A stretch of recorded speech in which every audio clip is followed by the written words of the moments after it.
Hello and welcome to an important episode of Backstage with Boria with Venky Mysore. Plenty of questions to ask him, and this is his first interview.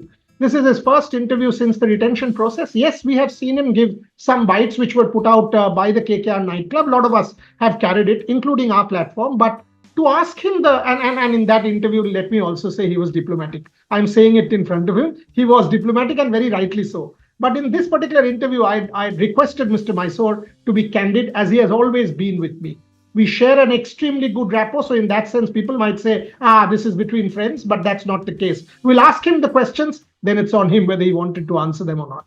Mr. Mysore, everybody is asking this. Why did you leave Shreyas Iyer? He was your captain. He won you the IPL. In an interview with me 2 days after winning the IPL, you praised him to the skies. You said how important he was. Why did you leave Shreyas Iyer? The interesting thing about retentions, I mean, there are so many aspects to it and forces at play. But I think what is fundamental to a retention that most people don't sometimes understand, many people do, but some don't, is that, it's a matter of mutually agreeing, This is not only it's not a one-sided right that the franchise has, and the player has to also consider various factors and agree, So somewhere along the line, if that agreement doesn't, happen because of various factors, money, or somebody wants to test their value or whatever it is, that influences that decision also eventually. But he was number one on our list, so to say, because obviously, he's captain and we have to build everything around the leadership, and we picked him specifically in 22 for that. Unfortunately, he was injured in 23. When he came back, the moment he came back, he got his captaincy back. It was we made it very clear that it's yours when you come back. So he's been a very integral part, done a terrific job. I enjoy a personal rapport with him. But end of the day, people also have to make their own decisions and decide on what's best for them and the direction that they want to go. And the commercial value, etc., is a very important aspect of it. So when you put it all together, it's we've been very fortunate over the years. I've done this for 14 years. I tell people I've been in 14 auctions. There'll be my 15th. But this was the most stressful one, just because of the way rules have been formulated. They're very different this time. Very different, the rules. And, we had made certain recommendations and it came back a certain way. So I'm all for players wanting to determine what the right market value is, and nobody knows what it is, but only when they go into the auction. The auction is a fantastic marketplace where 10 franchises who all have their own priorities. They have a certain amount of purse, which is all equal, where you start off on equal terms, and then you go in there, and then in that process, the player's value gets determined. So I'm all for that, and I think that's how it should be. So, it's all of these are factors that come into making one decision, and in this case, it so happened that he felt it was the best, and we are always supportive of whatever the players want. That go and test yourself in the auction as far as what the value is, and that's kind of how it played out. There was a narrative that, and I asked you this question a couple of days back, and you mentioned to me that, and you've now again mentioned it, that he was first on your list. There was a narrative that KKR did not want him, that they did not get in touch with him. Can you publicly sort of... these narratives, unfortunately, I don't pay attention to most of it, because unfortunately there are, I think people like to just say quote sources, whatnot. All of these things, during this time, there's so much excitement around the subject that it's okay. One doesn't pay attention to it. And when the reality hit yesterday at 5 p.m., when the retentions were announced, I think everybody finds out, and then they have to make up their own mind. What do they read? Who do they listen to? And should they, shouldn't they, etc. But you were in touch with Shreyas Iyer, right? And you clearly just said. Obviously, we are in touch constantly. And, in fact, even before the rules came out, he's somebody that I always felt was our at the core of our decision making, and therefore, we had discussions around if they allow 6, who should we retain? If they allow 7, who should we retain? If they allow 8, how should we go? Should we go to the auction? Should we keep the, so all those types of discussions happening. So it's almost comical when I read that, the franchise was not in touch or whatever. It's, Even I have to sort of own up, because as far as Andre Russell is concerned, again, I had reached out to you at that point in time. You very fairly said we will speak after the process is over, and I'm putting that on record. There was a lot of speculation on Andre Russell, and including myself. When I got to put my hand up, even I said that. Was there any consideration ever, or Andre Russell and Sunil Naran always family? I mean, not simply Kolkata Knight Riders, but different franchises owned by your stable around the world. Was there ever a consideration? These two play for all our 4 franchises around the world, and the equation that one builds up also has a big factor. Since Sunil since 2012, Andre since 2014, and we have never allowed them to go into the auction for obvious reasons. I mean, you have a relationship, and like you said, family and whatnot. I mean, obviously that's for sure. But just look at the contributions that they've made to building brand KKR and our on-field performance. I mean, it's interesting that if you look at MVPs of IPL, right? You've had Sunil Naran, who has had 3 in his career. Andre Russell has had 2 in his career. And all of that is in purple and gold. So it would have been foolish for any franchise like us to even think of, are we going to retain, not retain? I think, they earned the right to basically say, okay, when do they want to say we're done, playing cricket? And I don't think they will say that until such time they keep contributing. So, and wherever you turn around, they are. I mean, it's like, you look at even last year, Andre Russell's strike rate was the highest in the tournament. You know what Sunil Naran did with the bat and with the ball. So it's a no-brainer. I mean, somebody asked me, what was a no-brainer? Was it a no-brainer, these 6? I said, frankly, 8 or 9 would have been a no-brainer for us from last year. But you're not allowed 8 or 9. So you have to somehow do with the best you can, and also go and build your auction strategy. One interesting factor was paying the highest to Rinku Singh. Was that conscious? How did that happen? Why 13 crores? I mean, is that something that... No, there's nothing to it. There's nothing to be read from that. It just so happened that, we have the highest regard for him. I think he has the greatest fondness for Knight Riders, because in 2018 is when we picked him. And he was picked. And what a journey! 50 lakhs to 13 crores? 55 lakhs or whatever. Even in the next auction, next cycle, 22, he went for 65 lakhs or whatever it was. So we kind of fed, this is an opportunity that we have really had. This is the first time we have had an opportunity to retain someone like him and say, he's playing for India, and, he's an outstanding guy. Now he's become an all-rounder now. Not just a batter. He bowls and takes wickets, right? So it was a no-brainer, and you feel good about certain types of players earning the right to certain levels of contracts and things like that. And he's one of them. And so we're very, very happy. I think what we've been really fortunate about over the years, I can tell you, is that whenever we have had opportunities for retentions and auctions and things like that, there's not been somebody who has ever told me, please put me in the auction. Because, the question has always been, how can, would you consider retaining me? Can I be retained? Can I come back? How do I come back in purple and gold, etc.? And sometimes, it's such a difficult conversation, because you have to tell them, listen, I mean, I just can't. I'd love to have the same team. It's an open, that conversation was open when there was a meeting that was held between the BCCI IPL officials and the franchises. We had strongly recommended that there should not be a big auction. You should only have mini auctions going forward. Why would you have a big auction? And, how, from a fan standpoint, if the teams go through churn, like today, which teams have retained, which teams have not, And when teams go through a churn, forced churn, then what's the fate of the fans? Many times I tell people that, I'm immersed in this field and it takes me 3-4 games during any new season to figure out who's playing for whom. So imagine the fate of the fans. So that is why it's more important. Sometimes they think that, franchise is being selfish, retention and this and that. But boss, after this will be the 18th year coming up.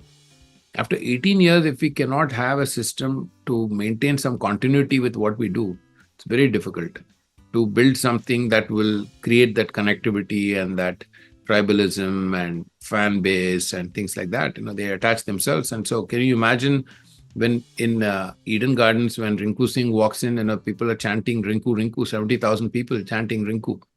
They used to reserve that for Andre Russell. They used to reserve that for Brett Lee when he came in. They used to reserve that for Sunil Naran who comes in, etc., etc. Jacques Kallis, Gautam Gambhir. These were the names. Now, in the last couple of years when they are chanting Rinku, right, you realize that is the kind of bond and attachment that builds up. So you can't sort of take that type of continuity lightly. But there are the rules and you almost have to sort of say, how do we manage through all of these things? In the process, you can only do so much and there'll be some who you can't retain. And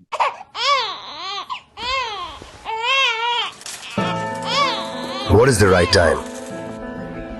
Walk when it's great to crawl. Play when it's great to write.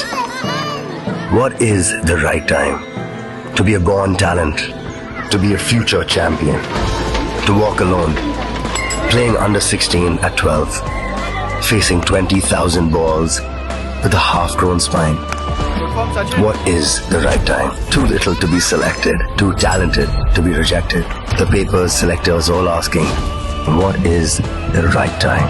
The right time, it's when you do it. They say you're too young to play, but you're always old enough to dream. Don't worry about what the future will look like. Just prepare for it. Fearless plans from Aegis Federal Life Insurance help you and your family prepare for the future. Mr. Mysore, couple of players. I'll ask you a couple of questions in Hindi also. If I see last year and having really closely watched, who was the most difficult one to leave? Shreyas Iyer you've already said, but Philip Salt, for example, what a contribution. Mitchell Stark, for example, that incredible punt, which worked, semi-final, final, playoff, whatever it is. Which was the most, or couple, सबसे ज़्यादा difficult आपके लिए क्या? I have to tell you that look at a Vaibhav Arora, a simple, that name doesn't come up, but just look at the contribution that he has made at crucial stages, the semi-final and final, coming in and taking wickets with the new ball and putting the opposition on the back foot. So every single name that you talked about, makes it difficult, certainly makes it difficult to leave out anyone. And when you're told you can only have 6, you have seen we have retained 6. So we've gone the maximum. We really were saying, please don't have, our first approach was saying, please don't have a big auction, make it a mini auction. So it's like teams get to keep the whole squad if they wish to. Right? What's wrong with that? And, increase the number of retentions to, we were saying, give us 8, 8 is, people say, oh my God, 8, and then you realize that when the squad size is 25, 8 is 1/3. When you get to retain only 1/3 of your franchise and still 2/3 you have to build, the other franchises who feels like they have to build something it's okay. 2/3 we're still releasing. So what's the issue there from that perspective? So I think it's something that one needs to really take a close look at how these things would work in the future. Okay. Last few questions. One, Gautam Gambhir, KKR gets somebody, he gets a national team role, goes away, whether it's an international team role or an Indian team role. Abhishek Nair also left. Thoughts? You have to build another group. This is always somebody said, it's a feather in your cap. I said, we don't need more feathers. We need our coaches to be left alone. This is not the first time this is happening, by the way. If you look at the history of KKR, Matthew Mott used to be a coach with KKR. He went off to the England team. Trevor Bayliss was a coach that we hired. We won 2 championships under him. He was hired by the England team. Then we bring in a Brendan McCullum, and he's hired by the Indian team. Now Gautam Gambhir, Abhishek Nair, now Ryan Tendulkar, and we were under threat for 1 or 2 more, but somehow it didn't happen. But it's okay. I think I'm saying it's okay because it's good for the people concerned. Because each of them, before they even sort of put their name into the hat or applied for an interview, asked me specifically, and I said, listen, I mean, in my whole career, whatever I've done, I've never come in the way of anybody's progress. So if you feel this is a good thing for you, we'll figure it out. This is a 2-month gig. Of course, when I say 2 months, Abhishek and Deshkade were involved with our other franchises as well, and it's a round the year type of situation. But it's okay. I think we've figured it out already. We've got a Bravo who's a terrific guy. I've worked with him for 10 years in the Caribbean. We've been in CPL for 10 years, by the way. This was our 10th anniversary. We won 4 championships there. And he was the captain for 3 of those. So I have a very close relationship with him. I consider him to be an outstanding leader of men and also a terrific cricketing brain and a very keen eye on for talent and at the same time comes with some he is the most capped T20 player in the world, most number of wickets and runs as an all-rounder, catches. He's done everything and won more championships than anyone who's played T20 cricket. So it's a fantastic combination for us to have that type of brain trust that's coming in and how it complements somebody like a Chandu Pandit there and a Bharat Tarun who is there and a Karl Crowe who is there and a Nathan Lehman who is already there. So we already have enough people there. We just need to, figure out a little bit more in terms of just adding to certain things. Tendulkar was a fielding coach for us, so we need to figure that out. I've already pretty much sorted it, but I wanted the people, the leadership to have ownership in that, in those types of decisions. So we'll be good. And leadership, very difficult always. To get a captain, again, difficult one. Indian captain, always tough, but thoughts? I think, when the situation presents itself, somebody is going to put up their hand. Just think about how Shreyas Iyer became a captain. Gautam Gambhir was the captain in Delhi. And when he decided to step down in 2018, Shreyas had never captained in IPL. Suddenly he comes in there and he's captain and he had a little bit of a rough time getting started, whatnot. And then he took them to the final. Then he gets injured. Then he comes to the auction. We pick him. And he, 1 year he gets adjusted. Second year he gets injured again. So to his credit, yes, we built a team around and, respected him, gave him the leadership role, and he contributed in a terrific manner to get us a championship. Of course, the championship comes because of everybody's contribution. But so this is how people suddenly, when they are given those types of responsibilities, they step up to the plate and then move forward with it. Mr. Mysore, I'll ask this question. If you don't want to answer, don't answer. While I understand it's a free market, while I understand it's the player and he has to, or anybody has the right to go better. But then there is also, sport is about a lot more than just the numbers. So when you get someone, give him captaincy, stay with that person during injury, back him up, give him the captaincy back. And then this happens when you say he's your number 1 retention. Do you feel let down? Do you feel disappointed? Do you feel sad? I think those are strong words. You ideally feel like, okay, we're going to work this out somehow. But when it doesn't quite happen in that fashion, you have to accept that. That's just the system. That's the system, and it move along. But we're very happy that with 6 of our top players, we reached agreement. And, every single player it's not a slam dunk at all. There are conversations and you have to go through a process and eventually, but everything done in a very cordial manner with the underlying sentiment on their part to say, I want to be back in purple and gold. That is the underlying sentiment. And many of them said, for me, the benchmark is KKR. And I've been only with KKR. I've been only wearing and playing the purple and gold. So I don't want to go anywhere, but I do have certain things that I need to talk to you about. No, yeah, absolutely. It's all fair game. And in the process, if there is a situation where, it doesn't work out with one or two or whatever, then you have to accept that and just move on with it. So I wouldn't say disappointment or whatever. That's just the practical aspect of it. And we just have to deal with that and move on. Clearly, it's not been an easy process from what you've outlined, and I appreciate that. I mean, you because it involves people. It never is. It involves people. It involves people with whom you built a relationship, and obviously nobody is sitting down and taking a judgment call on skill sets, and people can say, oh, he doesn't have a national contract, and he's had injury issues, and he's not in the national setup. I said that all of those things don't matter one bit. Yeah. And it is something, when Sunil Naran went through tough times, when he had his action related issues, whatnot, he never give up on any one of those people. So Andre Russell was banned in 2017 for, it was a very technical reason. WADA, whatnot. They had not even submitted some of his whereabout reports and all that. But you don't give up on them. I had a contract ready. He still talks about it. When it came to 2018 retention, we had a contract ready before even this happened. So he fondly talks about that. And everyone knows what he's come and done and contributed. So it's a difficult process, like you put it, because it's not something that is a very clinical, sitting down in front of a computer and figuring it out.